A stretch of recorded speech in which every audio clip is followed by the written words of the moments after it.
As the only NA team left in Worlds, I guess there's some extra pressure on us because everyone's going to be rooting for us in NA. So it feels good to have all the support, but at the same time, we want to try to make everyone proud. So every region's going to be pretty nationalistic for who they root for.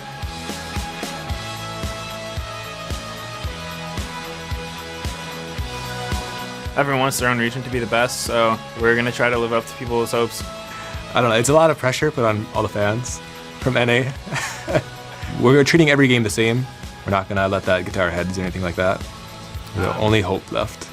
While the entirety of North America is looking at us as their greatest hope to doing well at Worlds, I want our team to do well, and if our best isn't enough, then we tried our best, you know? I think it'll mean a lot if we come out strong and I guess end up winning overall. Like that'd mean a lot for NA because we came out of here and just won Worlds. Like that's crazy.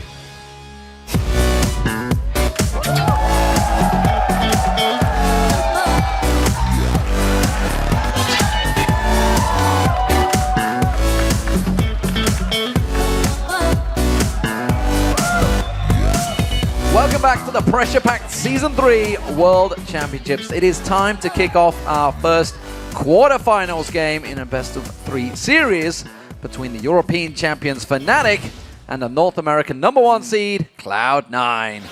So, before we get started, we're going to send it down to the main stage for an introduction of the starting lineups. Ladies and gentlemen, it's time to introduce the starting lineups for this quarterfinal best-of-3 series between Europe's Fnatic and North America's Cloud9. Starting on the blue side for Game 1 is Fnatic. In the top lane, Europe's 2013 All-Star Soaz.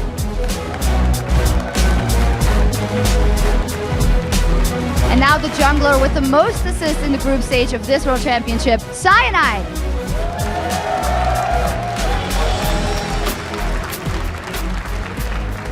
In the mid lane, the European Regional's most valuable player, xPeke. Starting at AD carry, the newest member of Fnatic, Kuzu. And at support, competing in his 3rd straight World Championship, Yellowstar.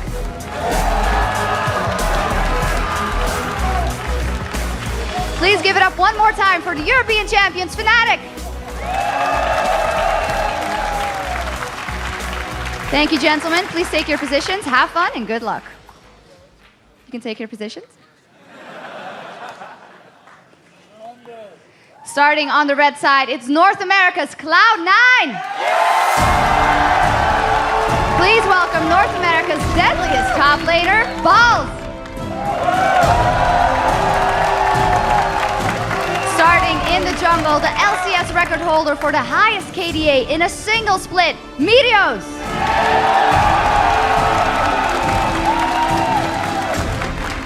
In the mid lane, it's Cloud9's captain, Hai.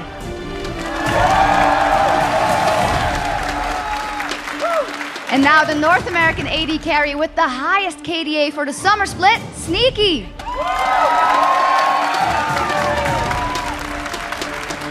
And at support, the man with the deadliest notebook on the planet, it's Lemon Nation.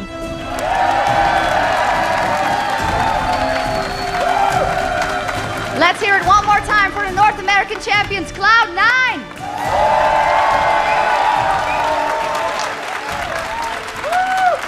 Thank you, gentlemen. Please take your positions. Good luck and have fun.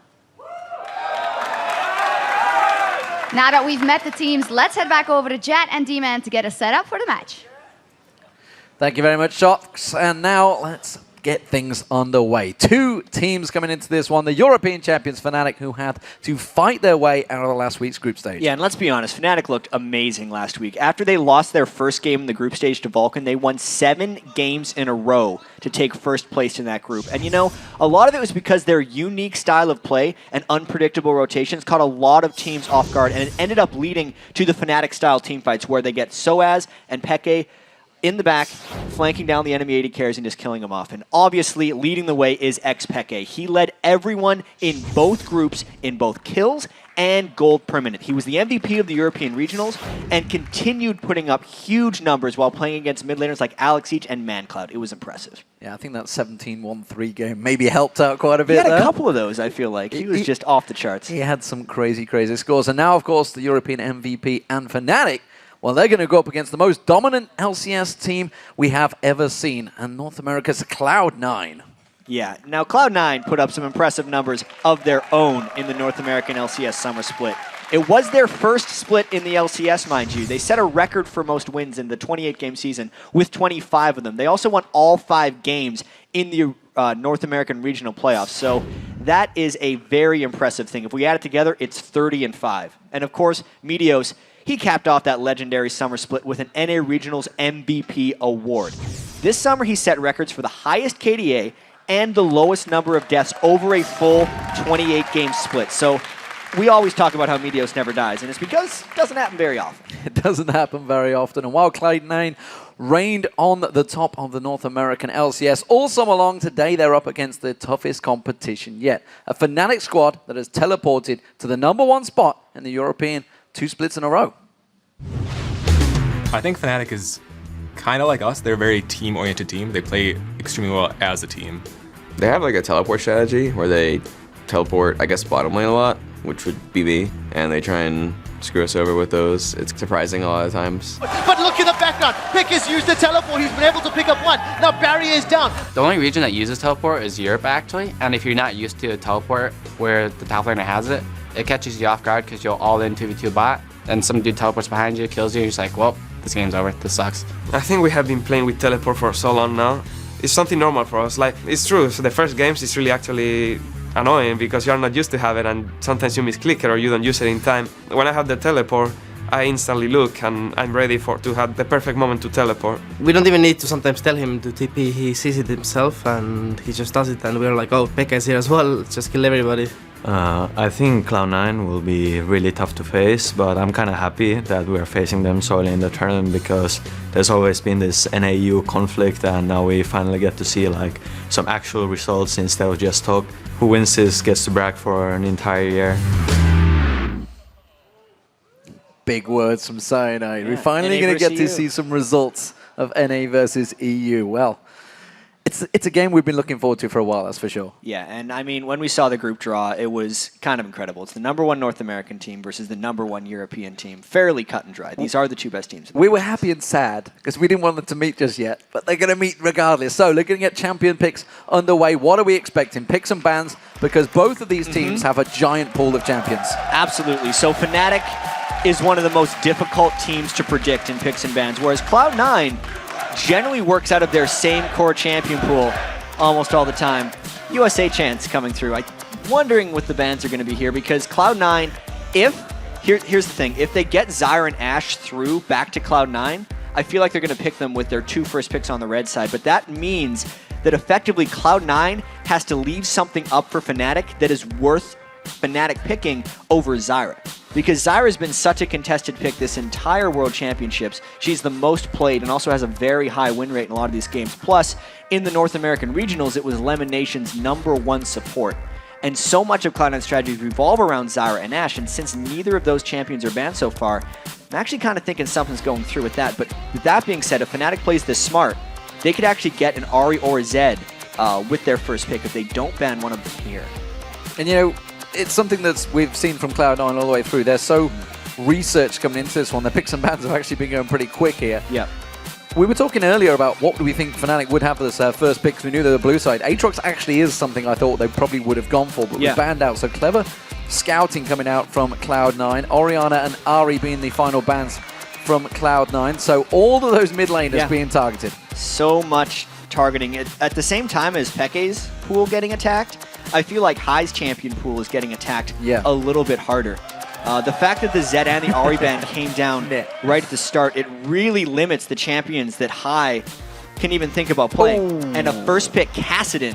This is Fnatic saying they don't respect High's ability in mid lane, because normally Peke waits for that Kassadin pick very late. Oftentimes the European metagame later on in the season started evolving to last picking your mid, but Fnatic just going right away with Kassadin, who they've won so many games with, and saying there's enough mids banned that they're not fearing anything from Cloud9. Kassadin had become a standard ban in Europe throughout the summer because you got Alex Ich, which we've already seen. We've seen Peke on it. Bjergsen, who is right behind me. There's so many champions in that mid lane that are so strong on Kassadin, so I'm no surprise that. It's definitely slowed things down. What do we think, though? Do we think we're going to see the Zyra-Ashe combo? That's my guess right now, because there's so much banned against that, it's not even close. Didn't even think of Shen. Not even close. Shen's been taken out of this for so long. We didn't even realize that, of course, he was left open. And Elise in there. That's going to be for Meteos. So at the same time, if they wouldn't have picked Shen there, they would have given Fnatic Shen Kassadin, which would have allowed Soaz and Peke to really pull off their combo plays that they like to do, catching two people off guard. Wow. Well, this is very interesting right now. Soaz hates playing Shen, but Balls actually doesn't like playing Shen that much either. No. Both those guys are extremely...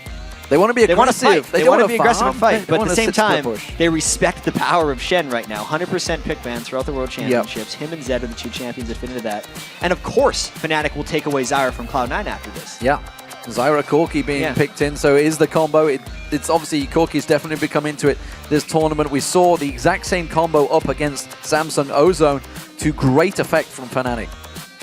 Yeah, and I'm curious whether Cloud9's been caught off guard by this, because they run through typically so many pick and ban scenarios, and when I was watching the North American regionals, their picks were almost instantaneous. Right after the enemy did, they do them right away.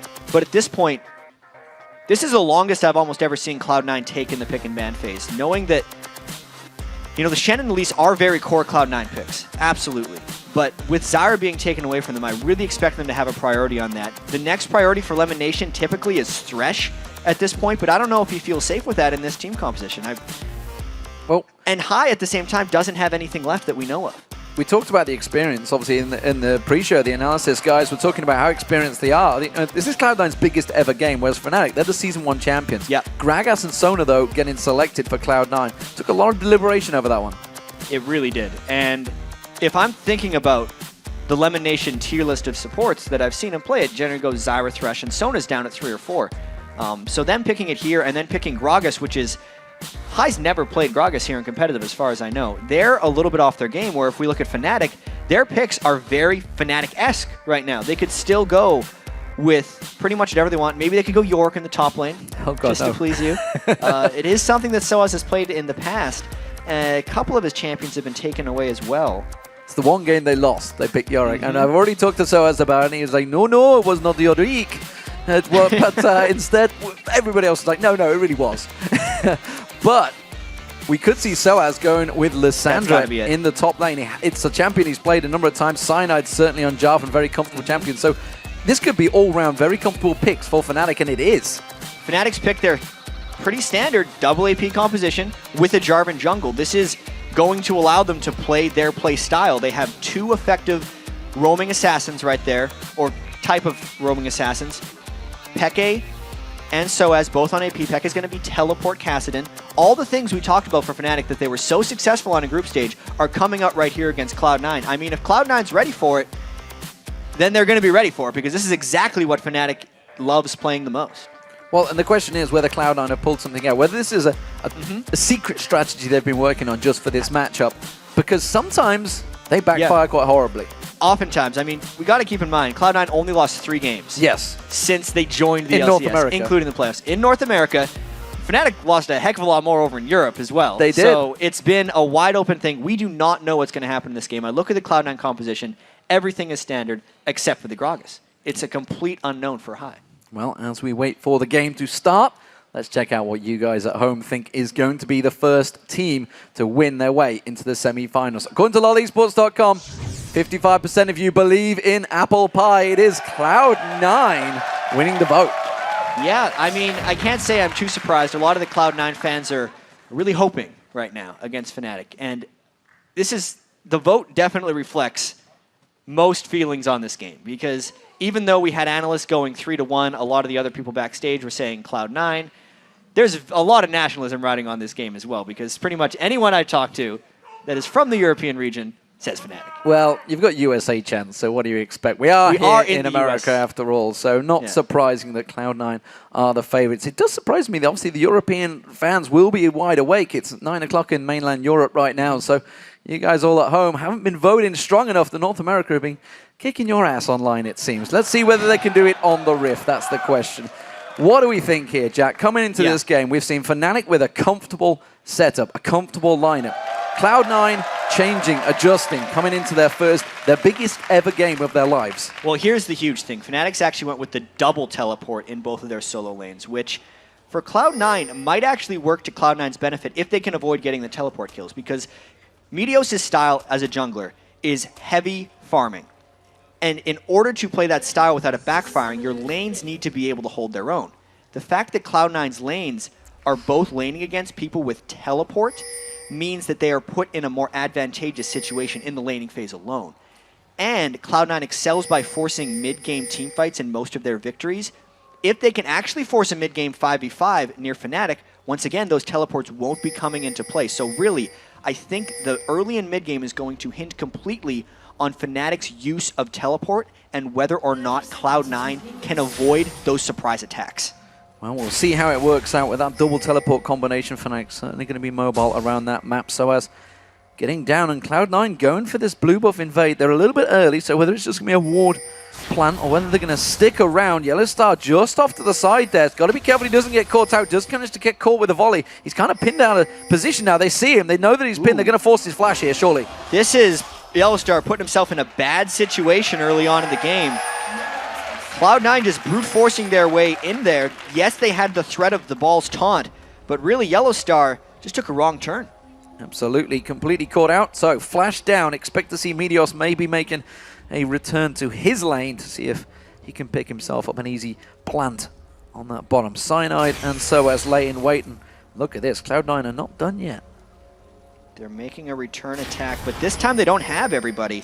Fnatic is closing in around them. This is a very dangerous invade by Cloud9 because they are outnumbered and they don't immediately get the buff either. High getting caught out there. A lot of damage going down on him. Ignite was burned, but he will survive, and that means Fnatic just off at the side there will be able to take that blue buff away. It is going to delay Meteos for a while because he's only going across to his red buff now, so Cyanide got the jump on him in the jungle. Yeah, I gotta say, not the best start by Cloud9 right now. Sneaky is getting a little bit of experience in this lane before Fnatic can get there, but even though Soaz was there to support, he just got his teleport right down into the bottom lane, so lane advantage-wise, Fnatic didn't lose much for that, but jungle speed-wise, Meteos actually lost a fair bit, and so much of Meteos' game revolves around him getting an experience advantage over the enemy jungler, so that when they fight, Meteos always comes out ahead, and Cyanide, if he just sticks to farming, will have that edge on Meteos. So now that the lanes have switched around, Ball's putting a lot of damage down on Soaz, using that Ignite early on, making sure he gets a good chunk of damage down. That's going to put Balls a little bit in the lead in that lane. Peke, of course, up against Gragas here in the form of High as well in the mid lane, but it's the top I want to talk about. Sneaky and Lemonation up against Pushu and Yellowstar. They've both chosen to go for this lane. Who has the edge early on? Early on, I think the edge goes to Sneaky. He can outrange Pushu with those volleys. Not to mention, since Sneaky was in the lane first, he will have the level advantage until he goes back to base or until a gank comes into that lane. Cloud9 will look to stay pushed up in this lane. And this actually is a point of danger for Cloud9, because all throughout the LCS, I'd say the lane that died the most for them was Sneaky and Lemon Nation, especially when they're on Ashe, because they love to push up. And generally, Lemon Nation does not pink ward very frequently, so they're almost drawing attention to themselves to get killed or to draw pressure up there. And knowing that Fnatic is with a double teleport and knowing they love to go and make plays like that, I see that as a large vulnerability right now for Cloud9 in that lane. Well, we did see High going back very early on here. You can see he's obviously fell behind in that CS because he did that, because he wanted to get that ward placement just down there, along with that Fairy Charm he picked up. So missing out a bit just to make sure that ward, it's a very important ward for him. He doesn't want to get ganked by Cyanide. And I think this is the mismatch in this matchup between High and Xpeke.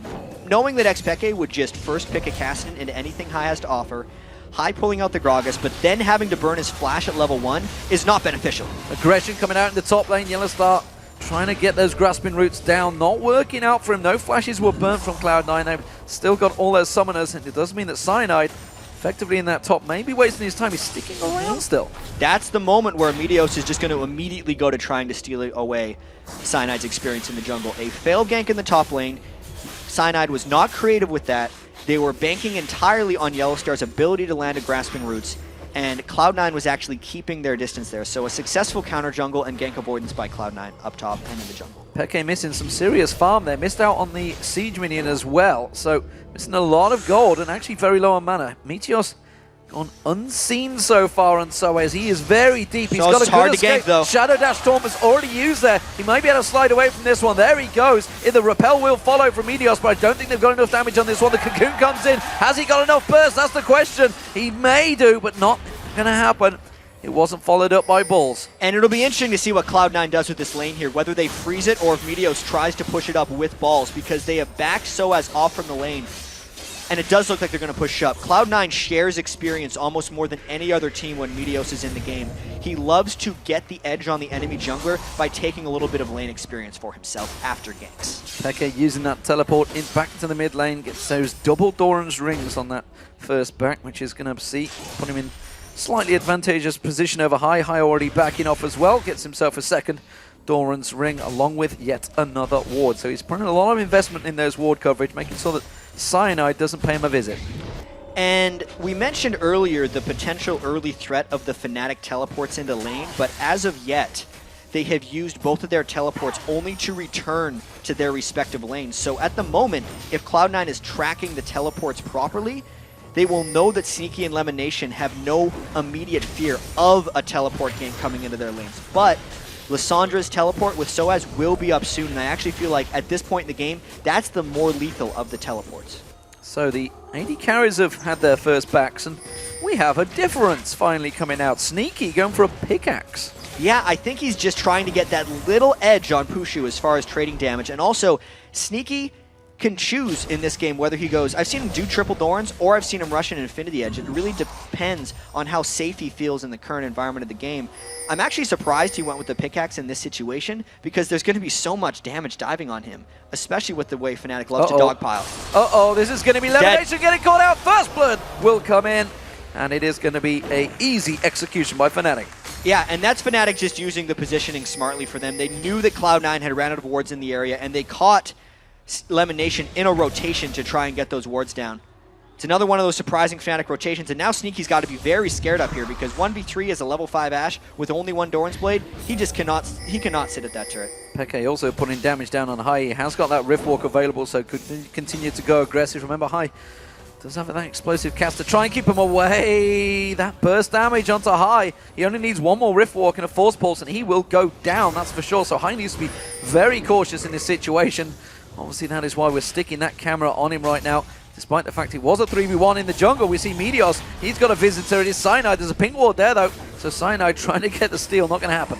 So you can actually see, at least as far as Meteos and Cyanide go, that Meteos is pulling an advantage over Cyanide. But I have to say Cyanide has done more for his team overall. The amount of pressure that Cyanide was able to put on that top lane just by catching Lemonation in that one gank path is the difference in this game as far as gold is concerned.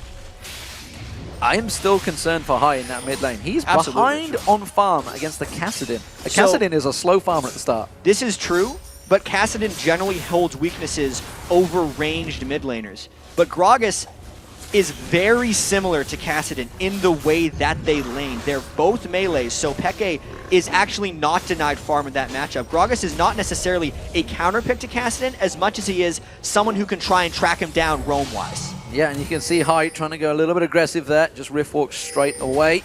Wasn't going for the kill, I don't feel that. Didn't use that Ignite, had no reason to go for it, simply just shoving him out of lane, which is exactly what he's doing, making sure Peke loses as much farm as possible. Lane switches also coming in. We see Soaz.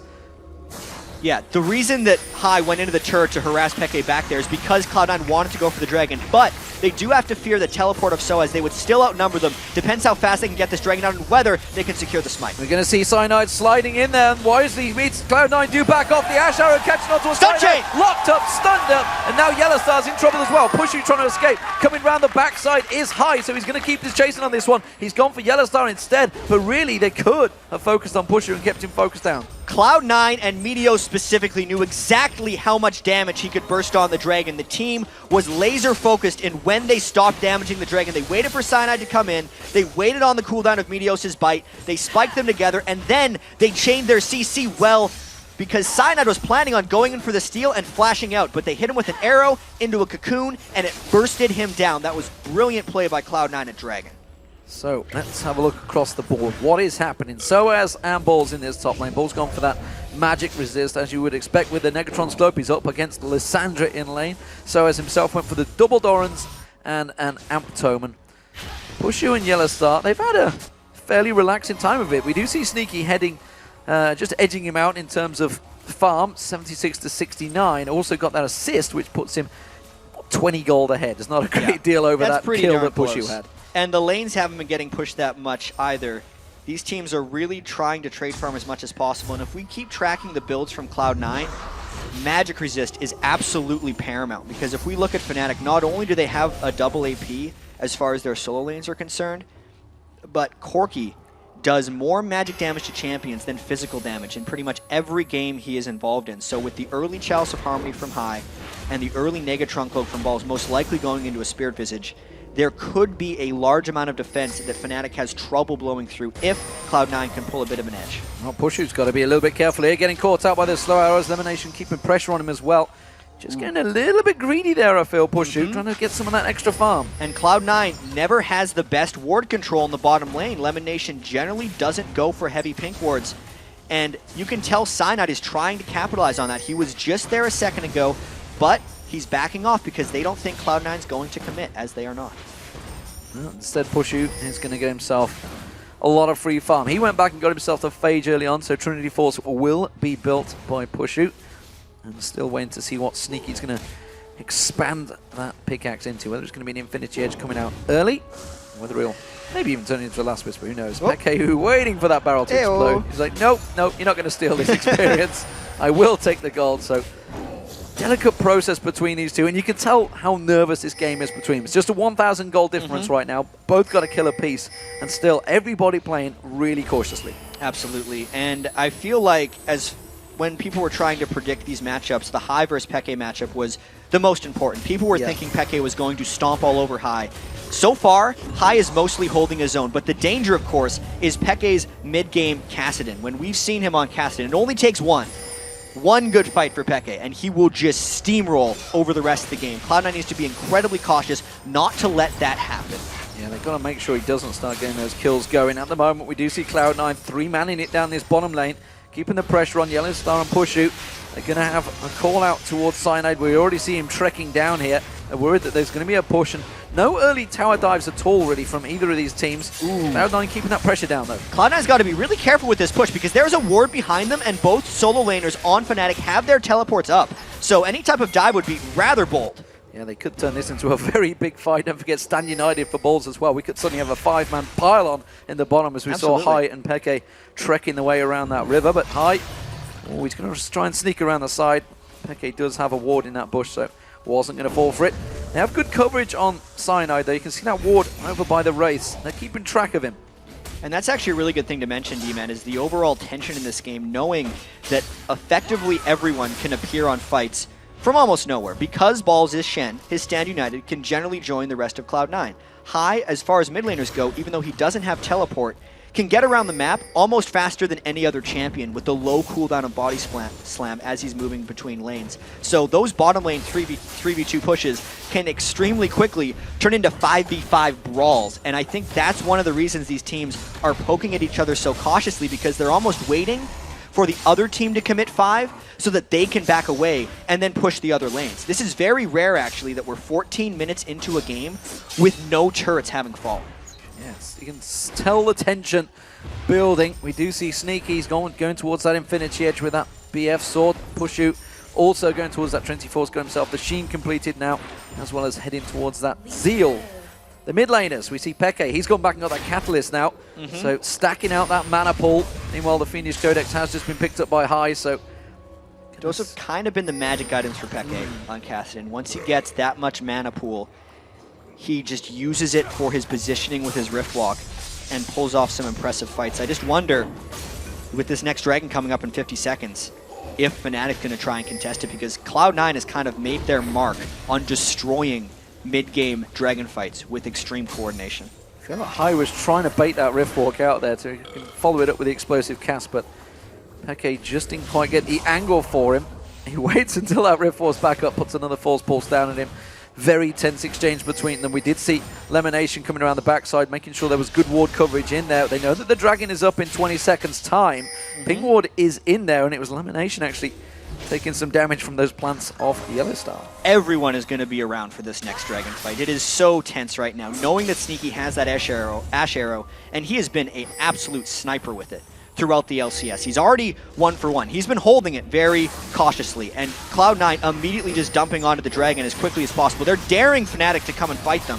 Cloud9 wants this one quickly. We could see another steal attempt and maybe a fight. Cyanide ready and waiting. There's the slide. Held it's off. not quite ready. Got The it again. snipe comes in. Elimination's taken very low though. Sneaky also off the side. Stan United going to come in. Yellowstar does manage to pick up 1 kill. Hai getting focused on. Hai is going to go down to the back there. Pushu's still low, but you can see he's putting damage down towards Ball. Cyanide is going to come out of this one. Riftwalk comes up from Peke. Peke goes deep, but it's a little too deep. Meteos will be able to take him down. No! Riftwalk's away!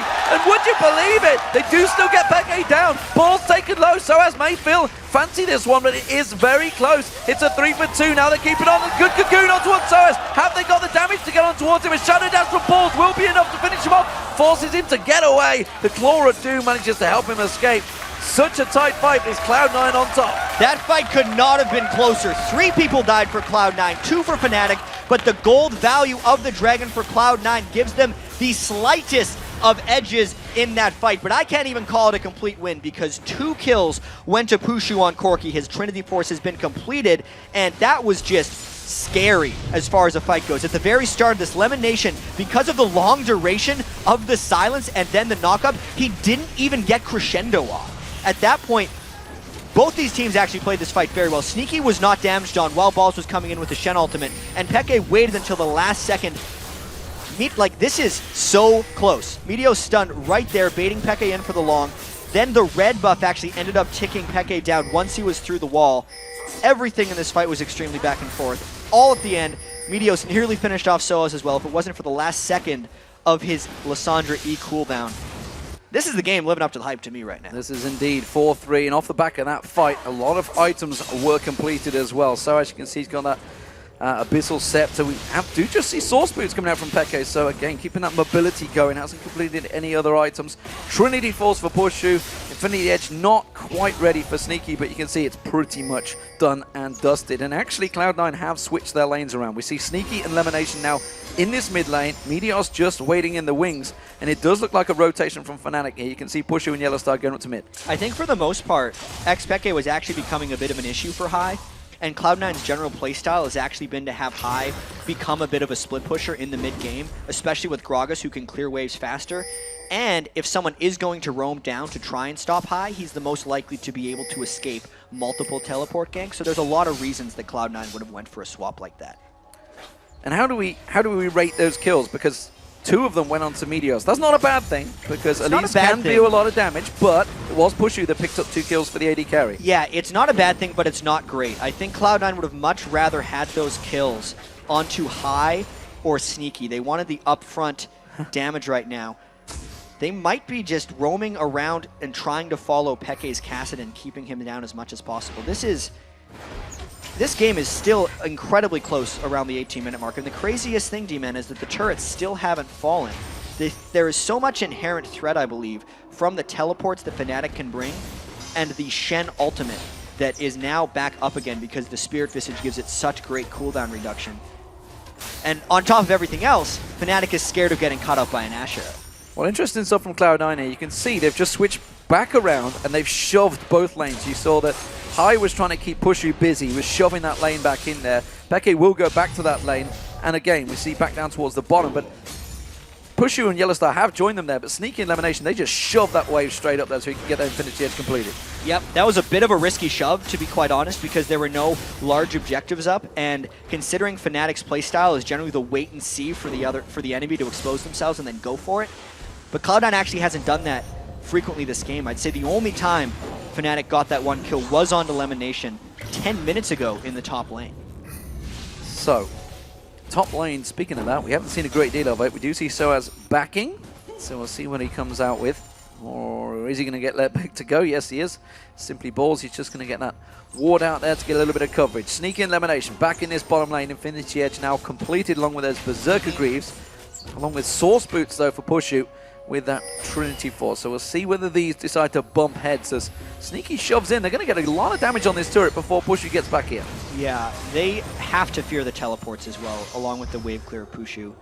And just to talk a bit about the item builds, both of these teams are really building in ways that I agree with heavily. Meteos, who is normally an offensive-minded jungler and often would go magic penetration on Elise, rushed to Locket of the Iron Solari because he knows the team needs magic resist auras to deal with all of the magic damage coming out from Fnatic. First turret of the game comes as a small result of that. First turret of the game does go down, but we see Soaz doing the exact same in the top lane. So all square. Dead once even. again, still just slightest advantages. This middle turret, that's going to go down first. High is definitely going to get this one down before anyone could react to it. We see Peke coming in. Force Ball's not going to pick up that gold. He's going to have to back off from this one. He's not going to be able to get that wave. He's trying to get that Force Balls back up. They might go aggressive here. Cyanid's going to get caught out. Arrow comes through, catches on Peke. They didn't focus targeting though. The barrel has been used already. The Ignite is available from High. He's going to go aggressive. Is he going to have enough? No, he's not. Just down the side though, we see Yellowstar going down. It was Sneaky that managed to pick up the kill. And Cloud9 just stacked so much crowd control that the highly mobile Fnatic was caught effectively in place. Yellowstar tried to defend, and this could be a continued push here for Cloud9. Soaz does have teleport, and Fnatic has one back to the base. Balls could also join to create a 5-man squad for Cloud9 if they so choose. A fast-paced turn of aggression from Cloud9. They had the read of Fnatic there. Seemed to work out very well from them. Peke was just completely caught off the side. Cloud9 immediately reacting on simply taking that bottom turret, rotating round and just shoving Fnatic down in that mid lane. High was ready and waiting to go, but the Dragon has spawned and they're all ready for it. Yeah, I gotta say, this game is an absolute pleasure to watch, and right now Fnatic has an edge in this Dragon fight because they have the ultimates, whereas Cloud9 used them for the turret and the one kill. Even High's ultimate is not up, but Cloud9 doesn't care! Pushu gets focused on, he has to get away. He's actually tanking up the Dragon. Soaz hasn't used that ultimate yet. He's gonna lock down Lemonation. Lemonation with no mana at all, but look at this. Round the backside, Pushu getting locked in, forced to flash away. We can see Meteos continue to chase on through. He may be the death of him. Yes, he will. Soaz in the meantime, he comes around. He is going to get one down, but look at that. Sneaky once again gets the kill, this time on Peke. Soaz, though, comes in. He takes down High in the mid. Lemonation getting taken low, gets dunked on by Cyanide. Yellowstar off the back. Soaz goes down. Lemonation goes down. It's a 2-for-2. The arrow on towards Yellowstar. He's so low on hit points. He's going to get locked up. It will be another. It's a double kill for Balls. Cyanide now. He's in trouble. He's not going to be able to escape this one, surely. The slow arrow from Sneaky does catch him down. Hawkshot's going to give his vision away. Balls is ready and waiting to chase, but it's not going to be. It's a 3-for-3. Wow. What a fight. These fights Dragon didn't even go down. Absolute chaos. No, because Cloud9 engaged before a possible Smite War could even happen. Sneaky wasn't even in range at the start of that fight. Cloud9 started that fight without having their big cooldowns up. And now they're trying to finish Dragon on top of a pink ward. How quickly can Peke and the rest of Fnatic get there to push them off of this Dragon? Teleport coming in. It is going to be Soaz that joins it, and they forced to back away from that one already. But the rest of Cloud9 just never ends. They're getting close. It's going to be all for this Dragon once again. Well, let's wait on the cooldowns once again. High's explosive cask is up. This time, Lemonation has Crescendo. We look across to Fnatic. The only ultimates they're missing are Lysandre's and Jarvan's. Look out, Lemonation. Lemonation getting caught out there. Has to use the Crescendo. It's not going to be enough. High getting locked up now. The Dragon will go down, but that's going to be High going down in the background. They could collapse on towards Cloud9 here. You can see just off the top of the screen, you see Peke moving around. Pushu is there as well, just off the side. They're not going to collapse. Cloud9 is safe. It was a 2 kills for one Dragon. That was absolute split decision by Cloud9, and we very rarely see that against them. That is the chaos that Fnatic creates as a team, and they're waiting in the right brush, catching ball. Ball's getting locked up. Stranglethorns comes out. He's already used that Shadow Dash. Meteos doing what he can, but he may get locked up as well. The whole of Fnatic coming on towards him. He does get away. Soaz is going to follow it through. Pushu comes in. He gets the kill. It's a 4-0-4 Corki. And that is the legendary Fnatic rotations that we talk about. Cloud9 thought they could take a shortcut to defending their middle turret, thinking Fnatic could pull it off after getting 2 kills and taking it at that. But that is not the way Fnatic thinks. They get you when you least expect it, and that gets them 2 kills as well as the turret, and effectively evens this game once again. So, look at the gold. Just 500 between the teams. Didn't get much closer. 25 minutes almost gone, and as you mentioned, Jack, this game almost certainly living up to the hype. North America's #1 versus Europe's #1. And it is going to be a battle for the ages, I feel, because neither team wants to edge up on this one. Let's take stock of the situation, because Pushu came out quite big after that fight. Yeah, Pushu is going to be shredding some people right now, finishing his Bloodthirster and effectively pulling ahead of Sneaky in items. I do believe that Trinity Force and Bloodthirster is a greater item threshold than iEdge and Static Shiv right now, but mainly we need to focus on Peke and Soaz, because that is the chase machine of Fnatic. That is the thing that really makes them tick. Pushu will be there for the cleanup, as usual, and his score will continue to rise if Fnatic is to win this game. But what really matters is Peke's Kassadin and Soaz's Lissandra. If they can close through and stop Sneaky, which as an immobile carry in Ashe is very possible, it could be lights out for Cloud9. I mean, Fnatic has made it through the laning phase for Kassadin, even though that was expected since he was matched up against Gragas. We've seen this story before. Oh, look at this maneuvering coming out. Cloud9 was stacking up for the top of Fnatic, who quickly rotated around. They want to shove straight for the inner turret. And Cloud9 is actually going to take part of this trade. There's a bit of indecision coming from them again. Fnatic might wait in the brush here. They're at the very least getting one turret, maybe more. Cloud9 splitting up once again. This is not a base race they want for sure from Fnatic. They're not done here because they still see two members backing off the top lane. They could go straight for the inhibitor turret. They will. They're going to go right for this. There's still an Ashe and a Sona in the lane. They just got back to base. The turret goes down. Now Cloud9 engages. They go for Peke, and he's not really the right target because the Stranglethorns is going to bounce Meteos up. That's going to be high going down. Massive kill for Fnatic here. See, Sneaky, he's going to get dropped as well. Crescendo simply saves their lives. It takes Cyanide down, but 4 members of Fnatic are still alive in the base, and 3 members of Cloud9 are already dead. Cloud9 was so indecisive in that, and Fnatic was not. They engaged before Lemon Nation and Sneaky had arrived in that fight, and the comboing of Fnatic wrecked Cloud9. Simple positioning there from Fnatic. Fantastic stuff. Seemed to work out well for them. It's edged them ahead in the goal, but let's not get carried away. It's only 1,000 difference. Let's check this. Yeah, the big thing here is High's ultimate did not disperse Fnatic the way they wanted to. At the start of this fight, they wanted the Gragas barrel to disengage so Sneaky could catch up, but by the time Sneaky arrived, half the team was already dead. Peke was completely in chase mode, so was Soaz, and they were able to just chase down, finish off the people, and get the inhibitor. And we talked about the crowd control link that Cloud9 did on Cyanide there. Check that. That was a grasping route into a Stranglethorn, into Soaz's ultimate. High and Meteos just could not do anything about that fight. No, despite Meteos' having defense, and this is just Fnatic having control of the map. Peke is actually stacking up his Riftwalk. The next time someone comes through, he's going to get a face full of Kassadin. We want to get that force pulse higher, and I think it's Lemonation that they're looking for. Peke, though, they're going to look closing on towards Meteos. He's going to get locked up. He was doing so well at the start, but it seems that the Fnatic machine, where are you going to go? Is it going to be enough? Stand United is going to come out. They're going to back away from this one. High goes aggressive on towards Soaz. Has he got the damage? The explosive cast comes out. Oh, force pulse. He's gone too deep. Peke may got himself out here. Cyanide slides in. Peke. Rift walks away, and Cloud9 and Fnatic exchange blows, but nobody goes down. Cloud9 really needed to pick up some kills there, because that was catching Fnatic out of position and landing an Ashe arrow square into the face of Xpeke. But even though it's only a 1,000 lead, Fnatic is up more than that. Just based on the way these fights are happening, based on the ward control they have acquired, and considering that there is an inhibitor down for Cloud9. Cloud9 is on the absolute defensive right now.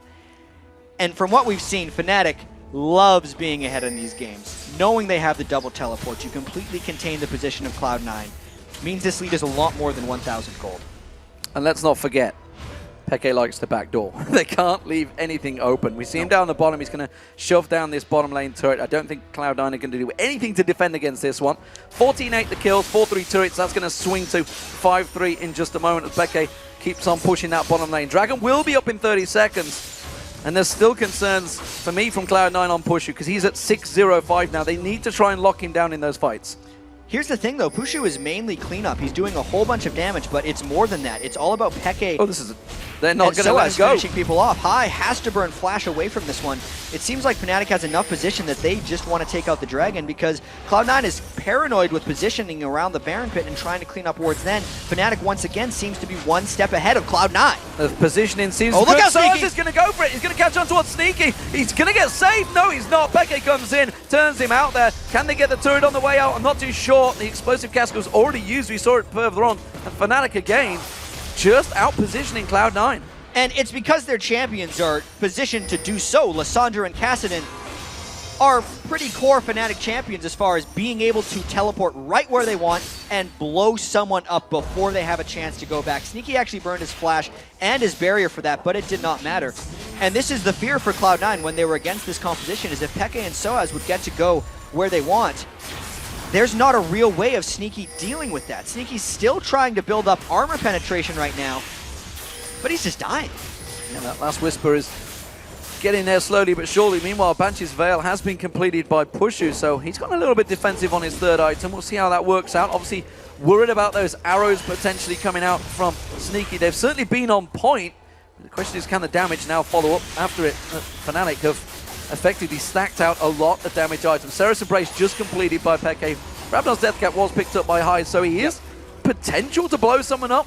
Question is, can he get that free time on them? Yeah, it would have to be a pretty key combo right now, and knowing that there's actually a bit of magic resist on Fnatic as well, it becomes much more difficult. Wow.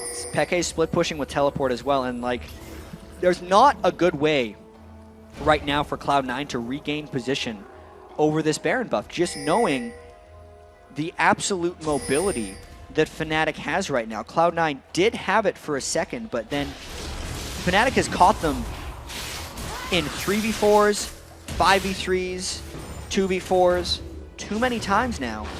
And it effectively means that even the 5v5, if Fnatic is down 2 combat spells because they have double teleport, it might not be enough for Cloud9. Let's see how much damage Peke can put down. Not a great deal on balls right now, it seems. He's just managed to lifesteal a lot of that back. Soaz, though, he's got that Zhonya's Hourglass completed, and I fear that may well spell a certain dive for Fnatic. They're not going to be too afraid to go straight in on Cloud9 the next time they meet. And you can see it's actually Cyanide being so aggressive around that red buff area. He's been looking for a fight around there for some time. Yeah, Fnatic is really just waiting to find their next big opportunity, and I think it's going to come fairly shortly. Cloud9 continues to come in to their jungle and attempt to regain vision control. That is just giving Fnatic multiple opportunities to try and pounce. Peke's now roamed back around to the mid lane. He might be coming in around behind Cloud9. At the very least, Cloud9 is going to have to either give up this outer turret or stand and fight. Well, let's not forget that inhibitor is completely exposed. There's minions on it right now, and Cloud9 realize they're going to have to try and defend this one. They have come around. There's only a couple of hits left on it from Pushu. Be surprised if they stick around on this one. Is up really far. Just off the round, there's the Hawk shot. They realize the danger. Peke does come in, doesn't get the slow. Meteos is going to land back in there. Are they going to go for him? They do lock him down. Stand United has been used. Fnatic are just going to back straight out. There's going to be a good catch on towards Cyanide. He's taking a lot of damage. He may go down from this one, but the rest of Cloud9 have gone a little too deep for it. Meteos is going to get taken down. Balls is the next focus target. Soaz comes in. Good crescendo from Lemonation. Blows Soaz in there. Pops that ultimate straight off though. Peke picks up one. Peke going to close in towards Lemonation. He's going to be the next focus target. There it is. The Riftwalk Force Pulse straight on towards High. Going to be next. Sneaky goes down off the side. Peke's going to roam in. There's the triple kill. And it's Fnatic. Cleanup duty. That's an ace. Just destroyed Cloud9 in that one. They got them into the fight because Meteos was honestly trying to pick it, and that is the way both of these teams play. Cloud9 does not let themselves get starved out, and Fnatic knows how to finish. That is surely the game now for Fnatic.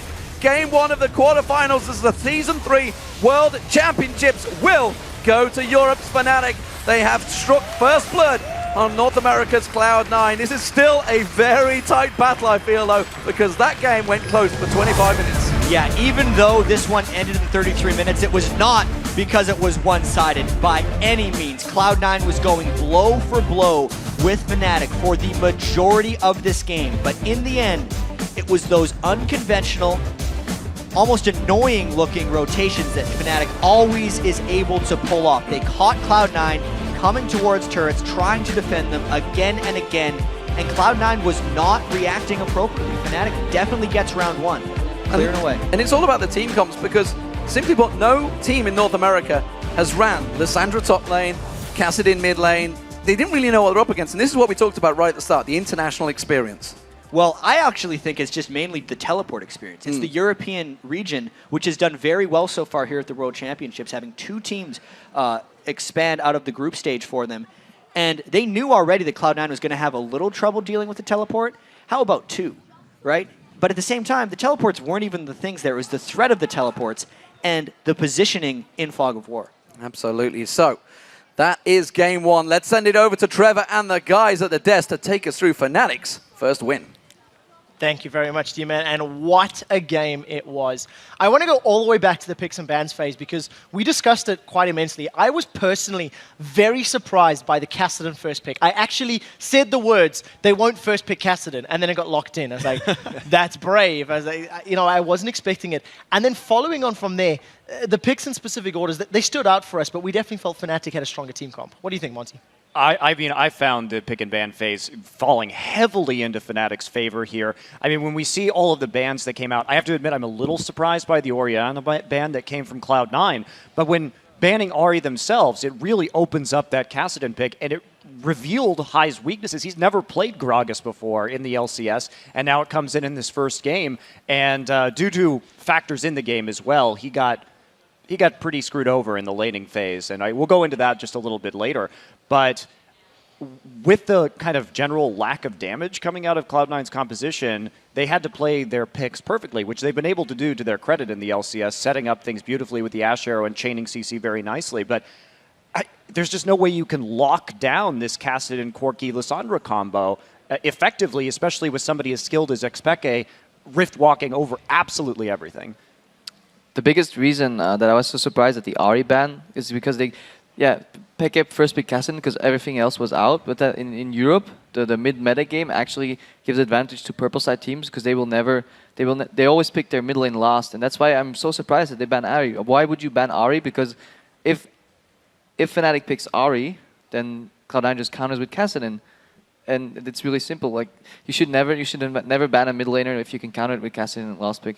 Well, let's take this into the game a little bit. And I know that during the course of it, we've seen some unique items. I think Lemonation picked himself up the Doran Shield, the Mana Manipulator. We've seen Corki going Sorcerer's Shoes. Double, what was your thoughts on some of the items? So Lemonation's late Sidestone, because he rushed Mana Manipulator Doran's Shield for lane, is actually just really disrespectful of Fnatic. He almost doesn't care about Cyanide's ganks, and he's just like, if we're going to get teleported on, we're going to get teleported on. It's really surprising that without a Sidestone early, they were able to pick up the first 2 dragons. That's really bold of Cloud9 to just force that without very much vision. And another thing is, I don't like the Sork shoes from Corki at all. Despite Pushu winning, I feel like he needs to make a small adjustment with his choice of boots because he's up against Shen with CC, Elise, Ashe, Sona, and the burst damage from Gragas. If he wasn't so far ahead, after Fnatic turned the game around, he would have just immediately gotten CC'd and bursted as Corki. Banshee's Veil was a really good pickup for him though in the late game. Yep. Yeah. So actually I want to touch on what you talked about Doublelift with picking up the dragons and whatnot, because I started paying a lot of attention to what the teams were doing to secure objectives. And what Cloud9 had done is basically Hai bursted down the Kassadin. Teleport was already on cooldown. He's just spent all his cooldowns to make Peke go back to lane, or to go back to base. And right then, they had already rotated the duo lane down, and they had a 5-on-4 at Dragon and secured it. And then the second time around, a very similar situation where they had people isolated on the other side of the map, and Cloud9 got to Dragon first, regardless of ward control. And now I know you've been talking about different jungle styles and whatnot. You were alluding to it in the mid lane getting behind. And some of that is Meteos being 3 levels up on Cyanide the entire mid game. You've got 75 more damage on your smite, and he's able to secure buffs a lot better that way. Until they start fighting. That's the biggest difference. It swung around when Fnatic started winning fights, and then Cyanide just got those entire 3 levels back. Let's unpack this a little more because the jungle style really affected the mid-game play here. And yes, Hai got chunked a bit on Gragas early, so he was already behind. But then Meteos repeatedly taking the blues, taking all that experience, did give him that 10-7 level advantage. But by having the blues on Xpeke, he was able to keep ahead of Gragas in farm, and then it really played out, I think, by the time we got to these team fights where, yes, Meteos was very tanky. Yes, Meteos had the lock at first, but Xpeke got enormous. Yeah, I think it's just a difference in styles, though, because you're absolutely right that Peke did a freaking ton this game. But when you look at the 3-3 battle, the second or third dragon, I believe it was, where they went 3 for 3, Meteos more or less carried that fight. Whereas Cyanide got chunked and had to leave, you actually had an extra damage threat on the Cloud9 squad because they more or less donated farm to the junglers. And I think that's a perfectly acceptable and fairly well-utilized style here for Cloud9. I don't want to count it out right now. I want to ask a question as well, talking about the styles and talking about the differences in approaches, because as the game rolled forward, we did see, Fnatic fell a little bit behind, and they clawed it back. They were able to basically make Cloud9 get caught out of position, and then they rush some towers down. Is that more of Cloud9 not being aware of Fnatic's movements, or was that Fnatic making the right moves? It's just really nice to see how Fnatic can capitalize once they get a small lead. They want to, I think, Dragon fight, and then they transitioned from Dragon into mid lane, and they just hit in the brushes, and they caught back up. What you have to note as well is regarding gold in both sides. Yes, Cloud9 could have a gold lead, but Fnatic does so much more with gold. Their damage per gold value is so much higher in this composition. Yeah. Cloud9 entirely relies on CC stacking and then killing them with the limited damage. But if Fnatic ramps up into late game and they get unkillable with that CC train, they just win. Also, it's just so hard to make rotations against Fnatic in general, but especially a Fnatic playing Kassadin, right? Because if you don't have that vision, you have to play scared at all times. So. Well, guys, we do have to jump to a very quick break. When we return, Fnatic will be trying to make it a clean sweep of Cloud9 and teleport into those semifinals. Plus, Fnatic's manager, Harry Wiggett, will join us to talk about his team's impressive first game. Don't go anywhere. League of Legends Season 3 World Championships. We'll be right back.